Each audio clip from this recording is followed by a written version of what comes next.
Pour débuter cette édition, des images des États-Unis, du centre du pays, de la base militaire de Whiteman, c'est dans le Missouri, avec, regardez, ces atterrissages. Selon plusieurs sources, il s'agirait sur ces images de ces B-2, ces bombardiers américains de retour de mission après avoir visé les infrastructures nucléaires iraniennes. Certains ont donc atterri ces dernières heures sur place, qui est la base où ils sont stationnés tout au long de l'année. Ces bombardiers B-2 qui auraient donc mené ces frappes à travers l'Iran. Après ces frappes du week-end, Donald Trump dit avoir d'ailleurs infligé des dégâts monumentaux au site nucléaire en Iran. Il est bien difficile pour l'instant de connaître l'impact exact de ces bombardements sur le programme nucléaire de Téhéran. Le régime dit avoir mis à l'abri d'ailleurs des stocks d'uranium enrichi ailleurs avant cette opération américaine. Une invitée pour en parler ce matin, Emmanuelle Galichet. Bonjour. Bonjour. Merci d'avoir accepté notre invitation. Vous êtes enseignante-chercheuse en sciences et technologies nucléaires au Conservatoire national des arts et métiers. On a peu d'infos pour l'instant. On a ces images satellites et les déclarations du président des États-Unis. Aucune confirmation au sol. Finalement, les seules informations dont on dispose, ce sont celles de l'AIEA. Absolument. Elles sont encore parcellaires. Qu'est-ce qu'on sait sur l'état de ces installations nucléaires iraniennes ? Oui, vous avez totalement raison. Les informations sont très parcellaires. On sait que, évidemment, donc il y a eu des dégâts. Il ne peut pas en être autrement.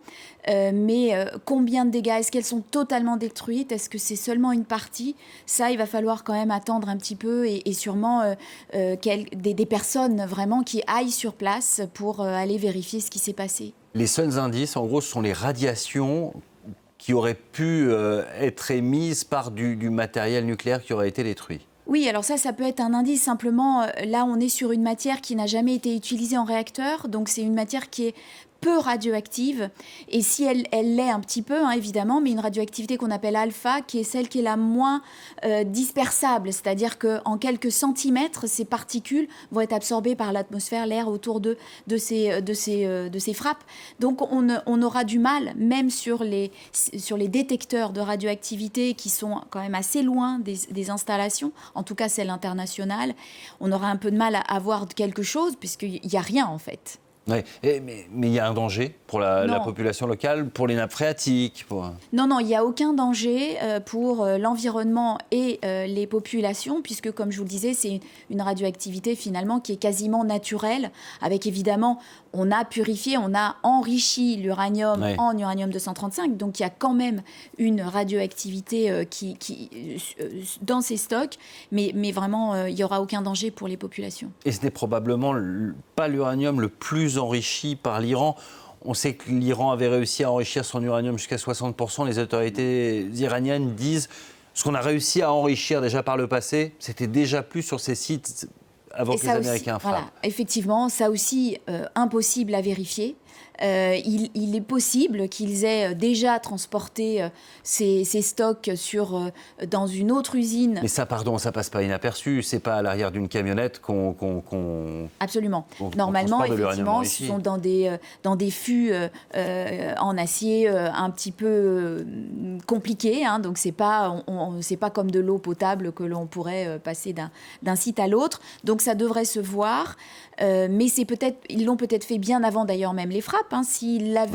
Si effectivement l'AIEA dit qu'ils avaient 400 kilos d'uranium-235 enrichi, d'uranium enrichi en 235, ils l'avaient depuis quelques mois déjà, puisque le rapport de l'AIEA date du mois de mai. Et donc, il est probable qu'ils aient pu déjà, bien avant les frappes, le déplacer dans un autre centre. Pour en faire quoi ? Alors en général, ce qu'on fait après le gaz, on va passer sous forme métal pour justement en faire soit un combustible civil, soit un combustible militaire, une bombe. La partie donc, de la bombe en uranium-235 enrichi. Pour l'instant, il était qu'à 60%. Donc, si on a la volonté de faire une bombe, il faut aller encore à 90%. Donc, il faut encore faire passer ce gaz dans des centrifugeuses.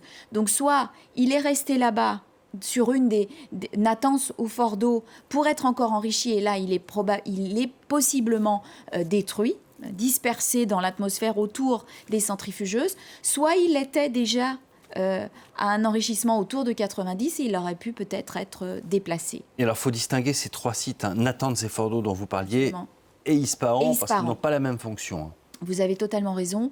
Donc Natanz et Fordo sont des sites d'enrichissement, donc avec des centrifugeuses en cascade, alors qu'Ispahan était l'endroit justement où on passait du gaz au métal. Donc c'est plutôt des laboratoires de chimie et de métallurgie pour passer justement du gaz au métal.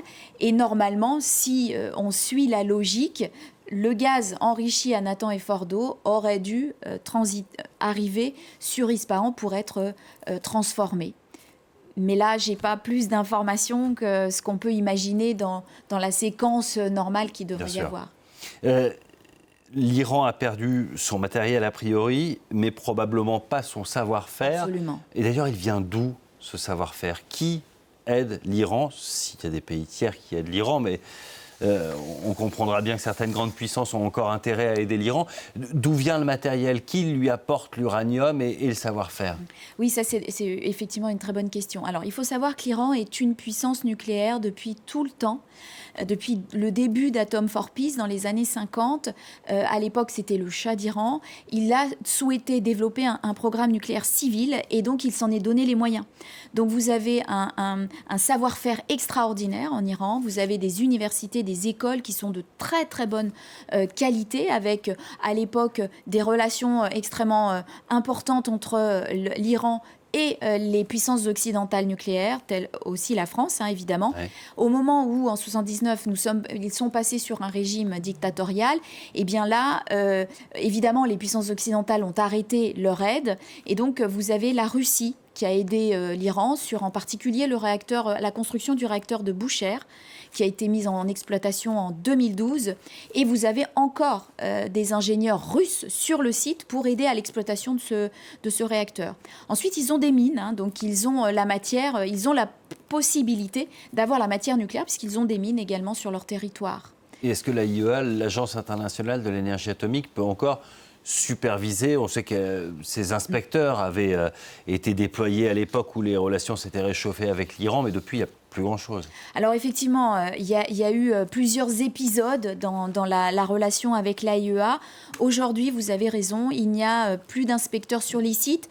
Il semble qu'il y en ait encore en Iran qui attendent de pouvoir aller sur les sites.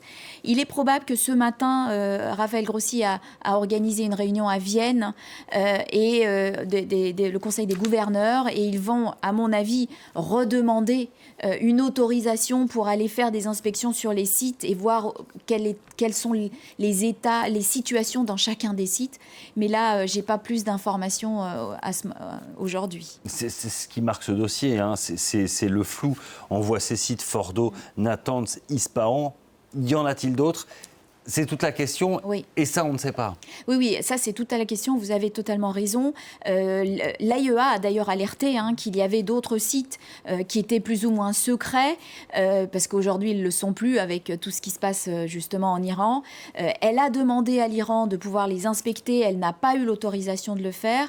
Et en particulier, il y a un troisième site d'enrichissement qui serait à côté de Natanz, en dessous d'une montagne qu'on appelle la montagne de la Pioche, et qui serait encore plus souterrain et encore plus bunkerisé que ne l'était Fordo, pour à nouveau enrichir et avoir en plus des centrifugeuses qui sont de la dernière génération que l'Iran sait construire, ils les fabriquent eux-mêmes.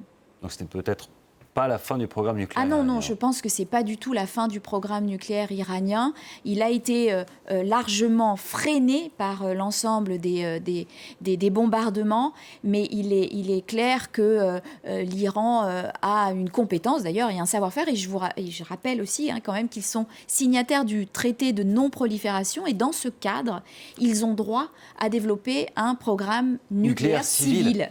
Mais comment on fait, justement, c'est toute la question. Aujourd'hui? Et quand des puissances nucléaires qui possèdent l'arme nucléaire interdisent à d'autres de le faire, on comprend bien que ça crée un déséquilibre. Absolument, c'est assez compliqué. C'est une situation effectivement très, très compliquée. Et c'est pour ça aussi que la France, par exemple, demande une désescalade et une nouvelle situation de pourparler, de revenir à la table des négociations, de manière à voir comment chacune des parties pourrait faire un petit peu de compromis pour essayer de trouver une situation qui puisse être supportable, je dirais, pour l'ensemble de la communauté internationale.